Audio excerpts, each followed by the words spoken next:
الحمد لله حمدا كثيرا طيبا كما أمر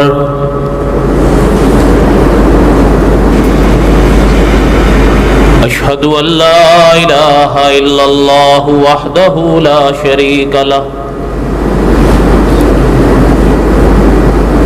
وأشهد أن سيدنا وسندنا ومولانا محمدا عبده ورسوله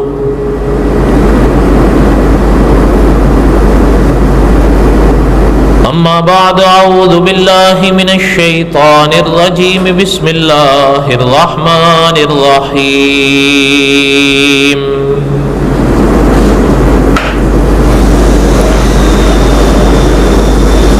الف لام را تلك آيات الكتاب المبين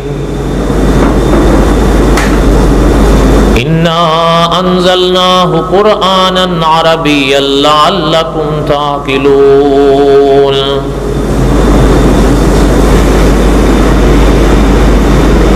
نحن نقص عليك أحسن القصص بما أوحينا إليك هذا القرآن وَإِن كُنْتَ مِن قَبْلِهِ لَمِنَ الْغَافِلِينَ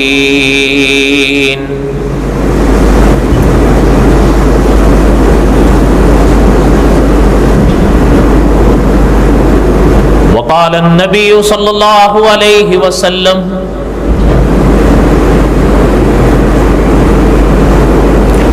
أنا آخر الأنبياء وأنتم آخر الأمم صدق اللہ العظیم وصدق رسولہ النبی الکریم ونحن على ذلك لمن الشاہدین والشاکرین والحمد للہ رب العالمین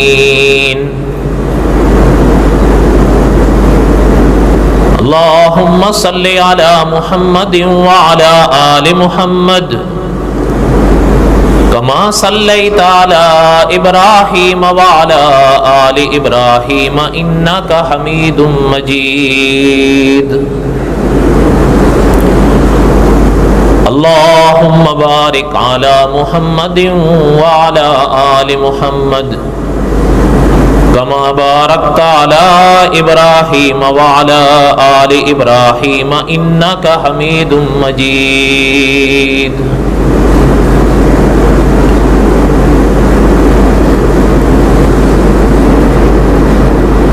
ہمہ قسم کی حمد و ثنا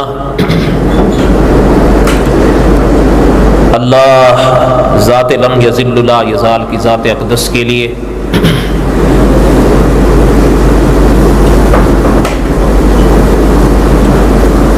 صدق کے دل سے لا تعداد مرتبہ درود و سلام امام الانبیاء حضرت محمد الرسول اللہ صلی اللہ علیہ وسلم کی پاک ذات کے لیے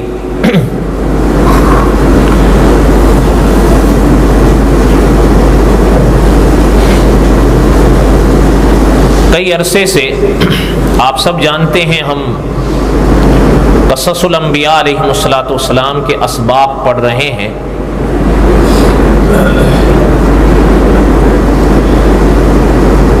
مجھے جہاں تک یاد آ رہا ہے سن 2014 عید الفطر کے بعد ہم نے یہ سبق شروع کیا تھا اور اکثر ہم نے یہی پڑھا ہے الا کہیں کوئی خاص مجبوری کے تحت دوسرا موضوع ہم نے ایک آدھ جمعہ لیا ہو تو وہ ایک الگ بات، ورنہ کوشش یہی کی کہ کسی طریقے سے اپنی بساط تک اس کو پورا کر لیں.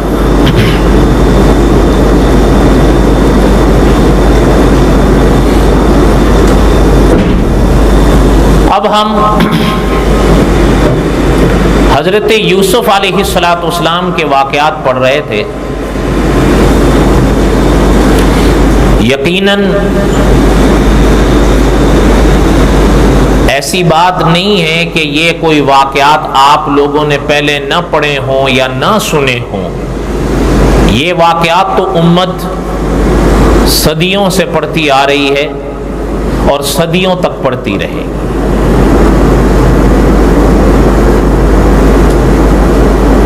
لیکن ہمارے اکابر کا ایک طریقہ رہا ہے کہ وہ انبیاء علیہم الصلاۃ والسلام کے واقعات کو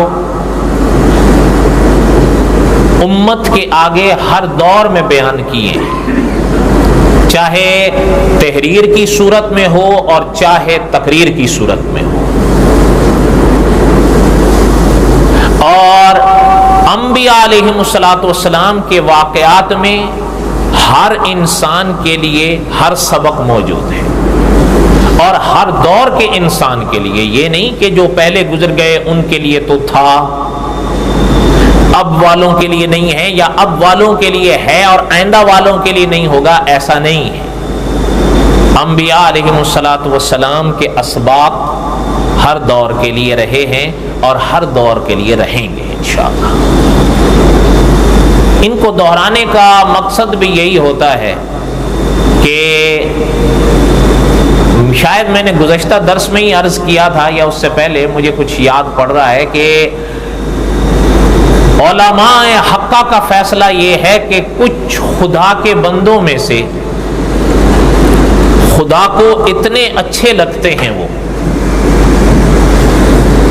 خدا کے بندوں میں سے کچھ بندے خدا کو اتنے اچھے لگتے ہیں کہ امام نووی رحمۃ اللہ علیہ نے لکھا ہے کہ ان کا اگر کسی مجلس میں صرف تذکرہ چھیڑ دیا جائے تو اس مجلس والوں پر خدا کی رحمت شروع ہو جاتی ہے. یہ امام نووی کی بات بتا رہا ہوں آپ. اس لیے بہرحال ہمارا مقصد بھی یہی ہے کہ رب العالمین ان رحمتوں میں ہمیں بھی حصہ نصیب فرمائیں.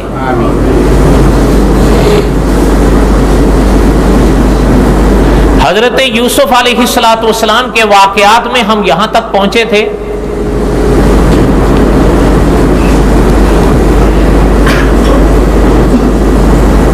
کہ بھائیوں نے حضرت یوسف کو بیچا، قافلے والوں نے حضرت یوسف کو خریدا اور لے گئے مصر.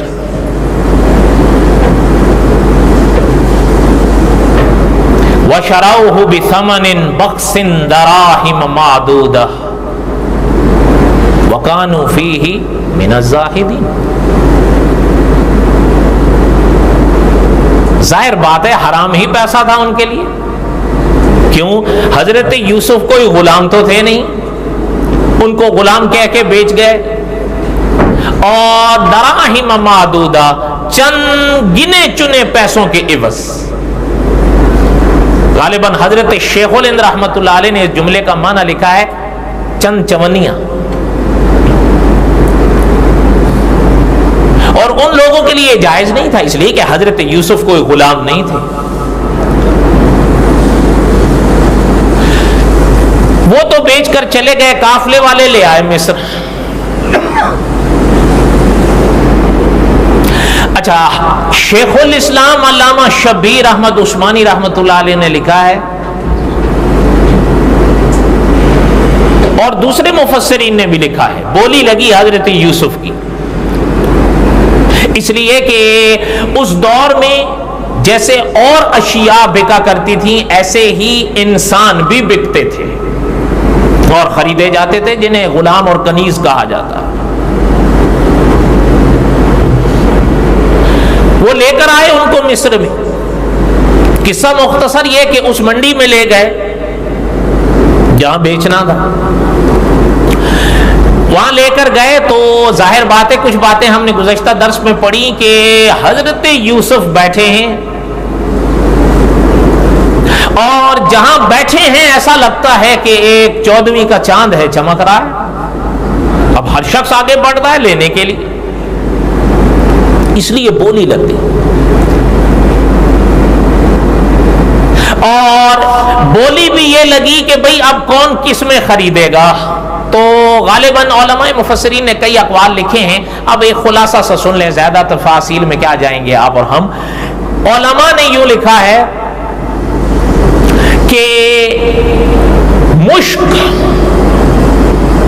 اس کے ساتھ وزن کیے گئے حضرت یوسف, ہم وزن مشک. بعد نے فرمایا مشک تو تھی, کستوری تھی, اور یہ بڑی قیمتی چیز ہے, یہ آپ مجھ سے بہتر جانتے ہیں. ایک دوسری بات علماء نے لکھی ہے کہ اس پر بھی بس نہیں کی گئی, پھر چاندی ہم وزن برابر وزن کی گئی, حضرت یوسف کے وزن کے برابر. ایک طرف حضرت یوسف کو رکھا گیا, دوسری طرف چاندی. اور علماء نے لکھا ہے کہ چاندی کے بعد سونا رکھا گیا, ہم وزن سونا. لیکن ظاہر بات ہے قرآن پاک تو ان تفاصیل میں نہیں جاتا, قرآن کی تو شان ہی نرالی ہے. بس قرآن پاک نے فرمایا کہ انہوں نے بیچا اور انہوں نے خریدا, بس خلاصہ کر دیا قرآن نے. باقی تو یہ تفسیری اقوال ہیں کہ مشک میں بکے, چاندی, سونا وغیرہ وغیرہ. بہرحال اللہ تعالیٰ ہی بہتر جانتے ہیں.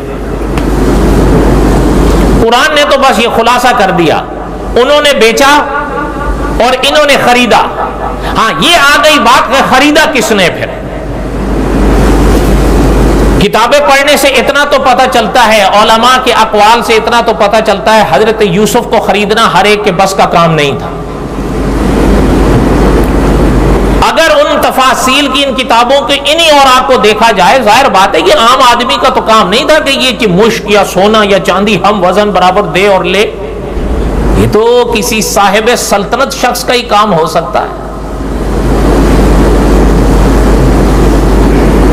وَقَالَ الَّذِي اشْتَرَاهُ مِن مِّصْرَ, اب انہوں نے بیچا تھا, انہوں نے خریدا. اچھا وہ خریدار کون تھا؟ اللہ ذو الجلال والاکرام نے ارشاد فرمایا وَقَالَ الَّذِي اشْتَرَاهُ مِن مِّصْرَ. اچھا شان ہے, اللہ تعالیٰ نے ان کا بھی نام نہیں لیا. جس نے خریدا اللہ تعالیٰ نے اس کا بھی نام نہیں لیا, ایک شخص. البتہ علماء مفسرین نے لکھا ہے آگے چل کے اس کا لقب قرآن نے ذکر کیا ہے, عزیز مصر. اور علماء لکھتے ہیں کہ یہ اس دور میں, بس آپ ایسا سمجھیے اپنے دور کے آئینے میں جیسے ہمارے دور میں وزیر خزانہ ہوتے ہیں, ان کو اس دور میں عزیز مصر کہا جاتا تھا. اور بعض اکابر نے یہ بھی فرمایا کہ وہ وزیر خزانہ تو تھے ہی تھے, وزیر خزانہ کے ساتھ ساتھ وہ وزیر دفاع بھی تھے, اور بھی کئی حکومت کا نظام ان کے ہاتھ میں تھا, اگرچہ وہ خود بادشاہ نہیں تھے. بادشاہ تو ابو قیس تھے ایک قول کے مطابق, ان کا نام ابو قیس, کسی نے کچھ اور بھی ذکر کیا ہے, اللہ بہتر جانتا ہے. لیکن علماء نے اپنی کتابوں میں یہ بات ضرور لکھی ہے. اسی آیت میں آگے ذکر آ رہا ہے وَقَالَ الَّذِي اشْتَرَاهُ مِن مِّصْرَ لِامْرَأَتِهِ أَكْرِمِي مَثْوَاهُ. جس نے خریدا اس نے اپنی عورت سے, اپنی بیوی سے, اپنی اہلیہ سے کہا اس کا خیال رکھنا, اس کو ٹھکانہ دینا, اس کی عزت کرنا, غلاموں جیسا اس کا سلوک نہ, اس کے ساتھ سلوک نہیں کرنا. اچھا اس آیت میں جس عورت کا ذکر آ رہا ہے, علماء یوں لکھتے ہیں کہ بات کو سمجھو کہ ابو قیس اس زمانے کا بادشاہ تھا, اور یہ جو عورت جس کا اس آیت میں ذکر آ رہا ہے جو عزیز مصر کی بیوی ہے, یہ ابو قیس کی بھانجی تھی, بہن کی بیٹی. بھانجی ہوئی نا, کیوں جی, یا کوئی اور رشتہ ہے, کیا پتا یہاں آ کے کوئی بدل جاتا ہو. اس لیے علماء نے لکھا ہے کہ ابو قیس کی بہن تھی, بہن کی بیٹی تھی, بھانجی ہوئی, عزیز مصر کی یہ بیوی تھی. وَقَالَ الَّذِي اشْتَرَاهُ مِن مِّصْرَ لِامْرَأَتِهِ أَكْرِمِي مَثْوَاهُ. اب خاوند کہہ رہا ہے, جو لے کر آیا ہے, خرید کر آ رہا ہے, اپنی بیوی سے. اچھا بیوی کون ہے؟ ایک تو یہ تھوڑی سی وضاحت کتابوں میں ملتی ہے, اور علماء نے لکھا ہے کہ آپ کو بھی نام ان کا لقب یاد ہوگا, بڑا مشہور رہا, زلیخا. بعض کہتے ہیں ان کے نام کا تلفظ زلیخا ہے, بعض نے لکھا زلیخا نہیں زلیخا ہے. بعض کہتے ہیں کہ زلیخا اس کا نام تھا, بعض کہتے ہیں یہ اس کا لقب تھا. بہرحال اللہ بہتر جانے. قرآن پاک تو اللہ تعالیٰ کی شان ہے, اللہ تعالیٰ نے قرآن پاک میں خواتین کا نام نہیں لیا.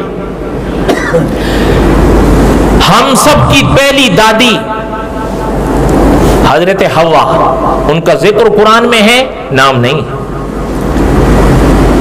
حضور علیہ الصلوۃ والسلام کی اہلیہ ازواج مطہرات ام المؤمنین, امہات المؤمنین ہے, کسی بھی حضور کی بیوی کا نام قرآن میں نہیں ہے. حضرت موسیٰ کی والدہ کا بڑا شاندار واقعہ ہے قرآن میں, اللہ نے نام نہیں لیا. تنہا ایک حضرت مریم ہے جن کا نام قرآن نے لیا ہے. کیوں؟ وہ بھی مفسرین نے وضاحت کی, حضرت عیسیٰ کی نسبت کدھر کریں گے؟ اس لیے کہ قرآن تو کہتا ہے عیسیٰ ابن مریم, اس لیے اللہ نے تنہا حضرت مریم کا نام لیا. حضرت مریم کے سوا قرآن میں کسی خاتون کا نام نہیں. اور اس کی وجہ بھی مفسرین نے یہی لکھی ہے کہ اللہ یہ چاہتے ہیں, اسلام کا مزاج یہ ہے کہ خواتین کے باقی جسم تو باقی رہے, ان کے نام پر بھی پردہ رہے, ضرورت کے بغیر نہ لیے. سمجھ آئی بات کہ نہیں آئی ہو میرے بھائیو؟ خیر, کتابوں میں یہ آتا ہے زلیخا یا زلیخا. ان سے کہا عزیز مصر نے کہ ان کا خیال رکھنا, ان کو غلاموں جیسا سلوک ان کے ساتھ نہیں کرنا, عزت کرنا, عزت سے اکرام سے ان کو رکھنا. بات سمجھ آ رہی ہے عزیز مصر کی؟ آگے سنیں, جو آگے اللہ ذوالجلال والاکرام نے اس کی بات بیان فرمائی ہے. عَسَىٰ أَن يَنفَعَنَا أَوْ نَتَّخِذَهُ وَلَدًا, کہتے ہیں ہو سکتا ہے یہ ہمارے لیے فائدہ مند ہو, ہمیں اس سے فائدہ ہو, یا ہو سکتا ہے ہم ان کو اپنا بیٹا بنا لیں. نہیں سمجھ آئی بات؟ عَسَىٰ أَن يَنفَعَنَا, ہو سکتا ہے, عَسَىٰ امید ہے, شاید ہو سکتا ہے, ان ينفعنا, ان سے ہمیں نفع پہنچے, او نتخذہ ولدا, یا ہو سکتا ہے ہم ان کو اپنا بیٹا بنا لے. اس موقع پر علماء مفسرین نے لکھا ہے کہ اصل میں یہ جو ہے نا, اب بہرحال اپنے مقام کی بات ہے, لیکن علماء نے بہرحال اس کی وضاحت کی ہے کہ ویسے وہ بڑا آدمی تھا, بڑا پاورفل شخص تھا, لیکن انین تھا, یعنی اس میں یہ طاقت نہیں تھی کہ اس کی اولاد ہو سکے. اس لیے اس کے گھر میں بس اس نے ایک ظاہری پردہ رکھا ہوا تھا کہ شادی کی ہوئی تھی, باقی اس کے اندر کوئی ایسی بات نہیں تھی. اس لیے یہاں پر اس نے اتنا تو اظہار کیا. علماء مفسرین نے لکھا ہے کہ پرانی کتابیں پڑھنے سے یہ پتہ چلتا ہے کہ اس کے اندر یہ صلاحیت ہی نہیں تھی. اچھا, اب یہاں پر ایک بات ہے, چلتے چلتے سنیں, یاد آئی مجھے. آپ نے سنا ہوگا آپ صلی اللہ علیہ وسلم کے ایک صحابی تھے حضرت عبداللہ ابن مسعود رضی اللہ تعالی عنہ. موسم بدل رہا ہے اور اب یہ بھی بدل رہے ہیں. درود شریف پڑھ لیں. اللہم صلی علی سیدنا مولانا محمد وعلی آل سیدنا مولانا محمد وبارک وسلم وصلی علیہ.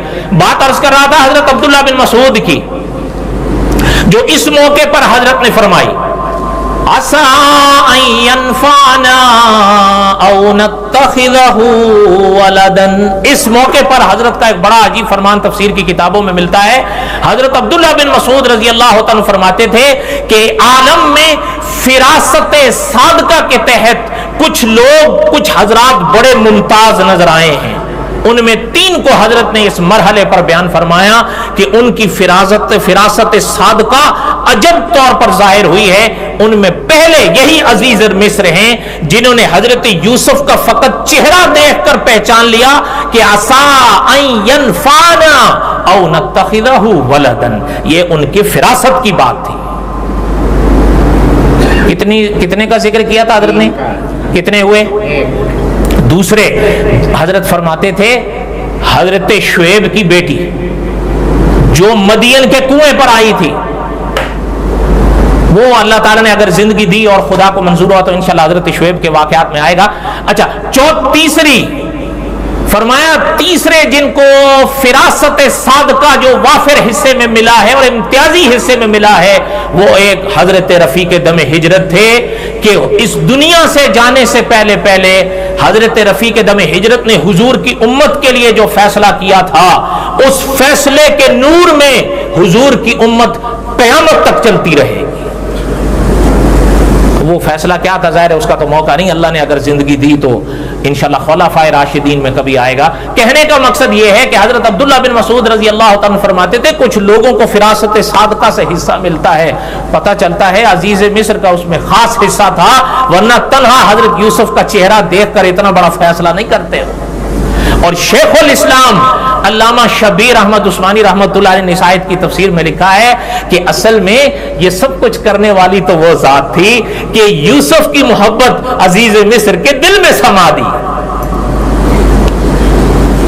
اور چلتے چلتے یہ بات بھی سن لیں، امام ابن کثیر رحمت اللہ علیہ، دعا کریں اللہ تعالیٰ ان کی قبر پہ کروڑوں رحمت نازل فرمائے، یعنی ایک عجب شخصیت گزری ہے، عالم بھی تھے، مترجم بھی تھے، مفسر بھی تھے، محدث بھی تھے، مورخ بھی تھے۔ انہوں نے لکھا ہے اپنی کتاب میں تفسیر ابن کثیر میں کہ یہ جو چہرہ ہوتا ہے نا، یہ دل کا آئینہ ہوتا ہے۔ آپ حضرت کی اس بات کے ساتھ اتفاق کرتے ہیں یا نہیں؟ بولو۔ حضرت نے لکھا ہے یہ چہرہ دل کا آئینہ ہوتا ہے۔ یہ آپ کے سمجھنے کی بات ہے اگر آپ سمجھ سکیں۔ اور چلتے چلتے ایک بات اور یاد آئی، پتہ نہیں مجھے آج دوبارہ کیوں یاد آ گیا ہو، مرزا غلام احمد قادیانی۔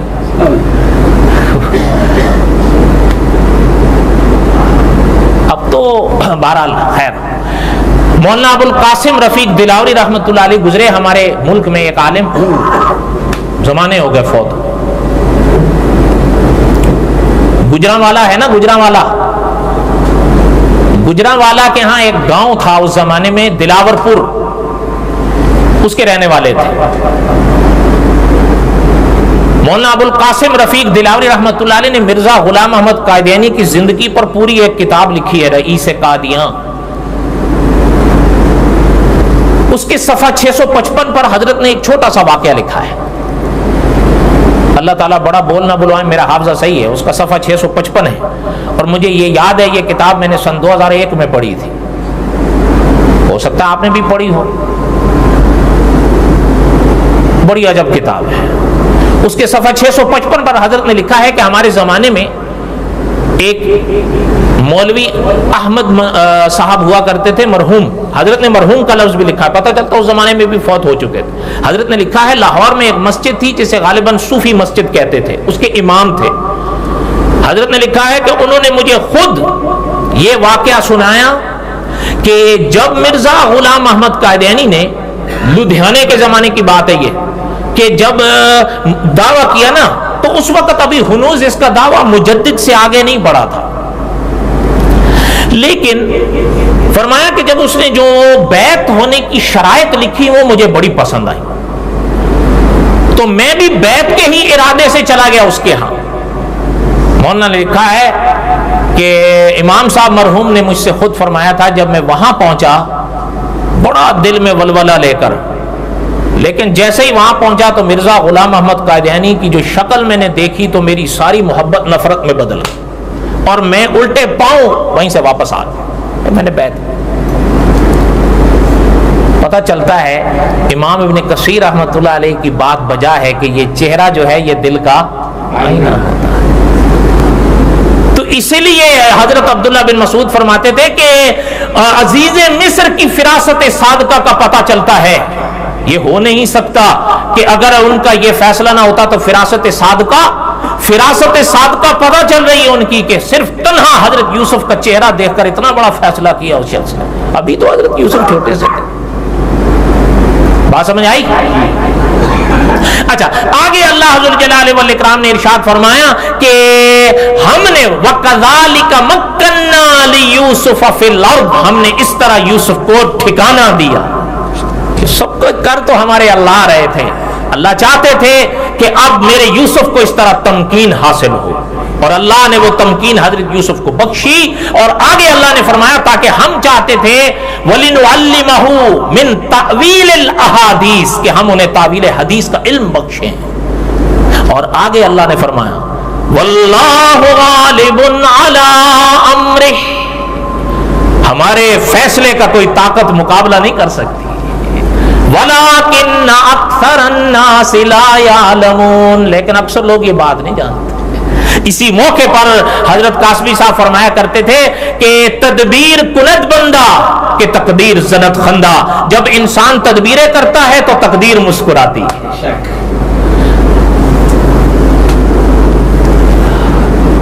بقایا انشاءاللہ تعالی آئندہ جمعہ۔ اللہ تعالی آپ کے ہم سب کے حامی و ناصر ہوں۔ وصلی اللہ تعالی علی خیر خلقہ محمد